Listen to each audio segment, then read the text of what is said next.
नमस्कार मेरे प्यारे मित्रों, आज की इस वीडियो में हम बात करेंगे कि कैसे 11 दिनों में कुंडली को देख जिंदगी तबाह कर देगा राहु। मित्रों, आपको बता दे, राहु एक ऐसा ग्रह है जो अच्छे लोगों को तबाह करने में वक्त नहीं लगता है और गरीब से गरीब लोगों को उठाने में भी समय नहीं लगता है। दोस्तों, जो बर्तन आप खाना बनाने के लिए इस्तेमाल करते हैं, हमारी रसोई में खाना बनाने के काम आते हैं, कहीं ना कहीं यह बर्तन राहु को घर यानी कि पनाह देने का काम कर देते हैं।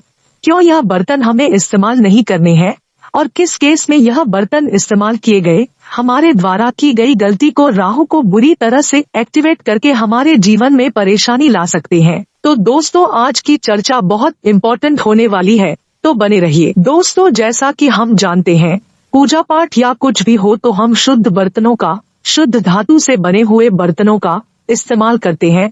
जैसे कि जब पूजा पाठ हो तब पीतल के बर्तन हम निकालते हैं, या चांदी या कांसा, जैसा जिसका समर्थ है, पर हम इन शुद्ध बर्तनों का ही इस्तेमाल करते हैं। हमारे पितरों की पूजा हो या कुछ भी हो तब हम शुद्ध बर्तन का ही इस्तेमाल करते हैं। बच्चों के लिए अक्सर आपने देखा होगा चांदी की कटोरी, चम्मच इस्तेमाल की जाती है, पर जैसे जैसे हम बड़े होते हैं, कहीं ना कहीं हम अपनी रसोई के बर्तनों की तरफ थोड़े से केयरलेस हो जाते हैं। और यही केयरलेसनेस यानी कि कहीं पर भी हम थोड़ी सी सजगता को अगर हम ढीला छोड़ दें तो आपके जीवन में बुरे ग्रहों का प्रभाव जागृत हो जाता है। जब हम देवी देवताओं की पूजा या अपने पितरों की पूजा यह सब कुछ करते हैं, तब हम शुद्ध बर्तन क्यों इस्तेमाल करते हैं, पर कई बार कुछ गलतियां ऐसी होती हैं जो कि हमारी पूजा पाठ लगने ही नहीं देती है। अक्सर हमारे मार्केट में आजकल बहुत चलन है कि इस तरह से अल्युमिनियम के बर्तन, जरूरी नहीं कि यही इसी तरह का कोई पैन हो या इसी तरह का कोई बर्तन हो, किसी भी तरह का एल्युमिनियम का बर्तन, चाहे वह प्रेशर कुकर हो, चाहे वह डोंगा हो या कुछ भी हो, एनीथिंग, अगर वह एल्युमिनियम से बना हुआ है तो आपको इस समय यह समझ लेना चाहिए कि कहीं ना कहीं आप खतरे को बुलावा दे रहे हो। यह खतरा आपकी हेल्थ पर भी है और आपकी धार्मिक आस्था से भी जुड़ा हुआ है। जैसा कि साइंस प्रूवन है, तो साइंस भी यही कहती है और मेडिकल हेल्थ भी यही कहती है कि किसी भी तरह के ऐसे बर्तन इस्तेमाल न करें जिससे कि आपकी हेल्थ बिगड़े। यह कैंसर कॉजिंग है। यह एल्युमिनियम कैंसर कॉजिंग यानी कि एल्युमिनियम फॉइल तक, यहाँ तक कि स्कूल में बैन कर दी गई है कि बच्चे एल्युमिनियम फॉइल में खाना न लेकर आए। आपके रसोई में अगर ऐसे बर्तन है तो उनको निकाल कर बाहर करिए। किसी को देने लायक भी यह बर्तन नहीं है, सीधा का सीधा हिसाब है।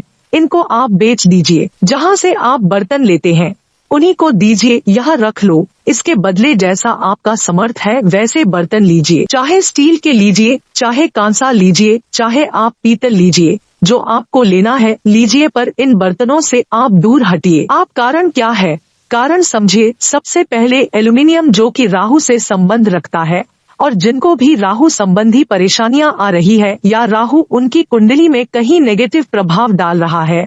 नेगेटिव प्लेसमेंट क्या होती है? पहला भाव, पांचवा भाव, सातवां भाव, आठवां भाव और 11वां भाव। अगर इन भाव में कहीं पर राहु बैठा हुआ है तो भाई साहब, आपके लिए एल्युमिनियम समझ लीजिए जहर है। और जब यह परेशानी देगा तब आप इन बर्तनों को हटाओ तो कोई फायदा नहीं है। अभी भी समय है, इन बर्तनों को हटा दीजिए, वरना यह आपके जीवन में बहुत भारी चोट लेकर आ सकते हैं। बहुत भारी नुकसान, जान और माल दोनों का ही नुकसान आ सकता है। अब सबसे पहली चीज जो आपको मैंने साइंटिफिकली रीजन देकर आपको समझाई और दूसरी एस्ट्रोलॉजिकल रीजन के साथ समझाई, इन दोनों को ही समझाए। अब देखिए, मार्केट में पीतल मिल जाता है, कांसा मिल जाता है। पहली बात तो यह समझे, आप जो भी पूजा पाठ कर रहे हो, जो भी आप देवी देवताओं को भोग अर्पित कर रहे हो, वह शुद्ध बर्तनों में ही किया जाता है। क्यों? अक्सर हमारे बड़े बुजुर्ग इन चीजों पर जोर दिया करते थे कि हमेशा शुद्ध धातु के बर्तनों का इस्तेमाल करें। अगर आप ऐसे बर्तनों में पूजा पाठ का सामग्री बना रहे हैं तो क्या लगता है आपको पूजा पाठ स्वीकार होगी? नहीं होगी, क्योंकि वह अशुद्ध हो गया है। सब कुछ अशुद्ध है और अशुद्ध चीजें देवी देवताओं को चढ़ाने पर आपको पुण्य नहीं मिलता। आप कहीं ना कहीं पाप के भागी बन जाते हैं और परेशानियां बढ़ जाती है। कुछ समय पहले डालडा यानी कि वनस्पति को लेकर बहुत ही चीज आई थी। हार्ट ब्लॉकेज करता है, प्रॉब्लम करता है, तो डालडा एक समय में बंद हो गया। वह तब बंद हुआ जब लोगों को पता लगा कि हाँ, एक्चुअल में इससे प्रॉब्लम होती है। इसी तरीके से एल्युमिनियम की चीजें अब चलन में आ गई है। लोग बहुत जोर शोर से इन चीजों को बंद कर रहे हैं, पर आप पीछे न रह जाओ इन बीमारी वाली चीजों से दूर हटने के लिए, इसीलिए इनको हटाओ, किसी भी तरीके से हटाओ। आपको खाना है, कोशिश करिए चाहे एक कटोरी ही खरीद लीजिए, अगर थोड़ा और समर्थ है तो और खर्चा कर लीजिए। कांसा या पीतल की थाली का इस्तेमाल करिए, इसकी कटोरी का इस्तेमाल करें, इसके गिलास का इस्तेमाल करिए। आपको ग्रहों से कितने अच्छे फल मिलेंगे। साथ ही जो ग्रहों की दशा चल रही है, मान लीजिए आप राहु की दशा में हैं और एल्युमिनियम के बर्तन में खाना खा रहे हैं, तो आप क्या समझते हैं कि उपाय करने से सही हो जाएगा? नहीं होगा, क्योंकि आप सबसे बड़ी भूल यही कर रहे हैं कि अपने लिए खुद ही जहर आप थाली में परोस रहे हैं। तो यह मत करिए। बच्चों को भी सेफ रखना है, अपने आप को भी सेफ रखना है और ग्रहों की पीड़ा उसे भी दूर रहना है। सस्ते होने के कारण व्यक्ति खरीद लेते हैं, पैसों का अभाव होता है, पर फिर भी आप एक बार सोचे, एक तरफ तो आप सस्ते के कारण एक खरीद लेते हैं, पर जब कल को बीमारी लग जाएगी तब आपका कितना खर्चा होगा, यह भी आपको थोड़ा सा गौर फरमाना है। इन चीजों पर भी थोड़ा सा कैलकुलेशन करिए। कैलकुलेशन करना जरूरी है, पर अपने स्वास्थ्य को लेकर कभी भी कोई खिलवाड़ मत करिए। राहु की दशा है, राहु कहीं नेगेटिव है, राहु कहीं पर आपकी कुंडली में आपको बीमारी देने के योग बनाकर बैठा हुआ है और ऐसी चीजों का इस्तेमाल करना कहीं ना कहीं जीवन को खतरे में डाल देता है। आजकल का देखिए खान पान रहन सहन बहुत ही डिस्टर्ब है और जरा जरा सी गलतियां हमारे जीवन को काटती है, यानी कि लाइफ स्पैन को कम कर देती है।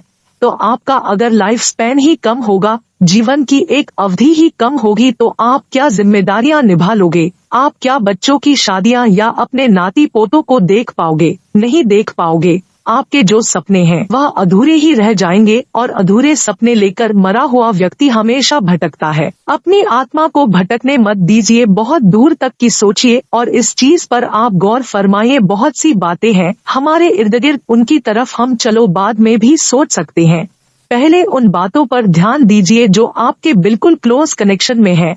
आपकी रसोई, आपका घर, आपके बाल बच्चे, आपका खान पान, आपका रहन सहन जो आप कर रहे हैं, इन्हीं चीजों को तो सुधारना है। अब इतनी बातें समझकर आप समझ गए होंगे कि आज के दिन से तौबा कर लीजिए। अब मान लीजिए राहु आपको परेशान कर रहा है, तो सिंपल सा एक उपाय होता है जो मैं अक्सर आप लोगों को बताता हूँ। ऐसे केस में आपको एक लाल कपड़े की चौकोर थैली बना लेनी है। यह फोटो में भी देखिए आप किस तरह से होती है। चौकोर कपड़े के अंदर 1 चम्मच हरी सौंफ, 1 चम्मच चीनी डाल लीजिए। अगर नहीं मिलती है देसी खांड, वैसे देसी खंड डाली जाती है, नहीं मिलती है तो चीनी डाल लीजिए। जो लोग कुछ नहीं कर पा रहे हैं, जिन लोगों के पास व्यवस्था ही नहीं है, जो अब्रॉड में रहते हैं, वह लोग चीनी डाल सकते हैं। कुछ न होने से तो बेहतर कुछ तो डालिए। डालकर आप इसके अंदर एक लाल मूंगा, रेड कोरल होता है, वह डाल लीजिए। इसको चौकोर सिलाई करके सुई धागे से अपनी तकिया या अंडर पिलो या फिर मैटर्स के नीचे हेड साइड जरूर रखिए, और अगर अपने बैग में रख सकते हो तो भी रख लीजिए, दोनों जगह आपकी रहेगी। अब यह राहु को कंट्रोल करेगी। जो राहु डिसबैलेंस हो गया है और आपके जीवन को डिसबैलेंस कर रहा है, उसको कंट्रोल करेगी।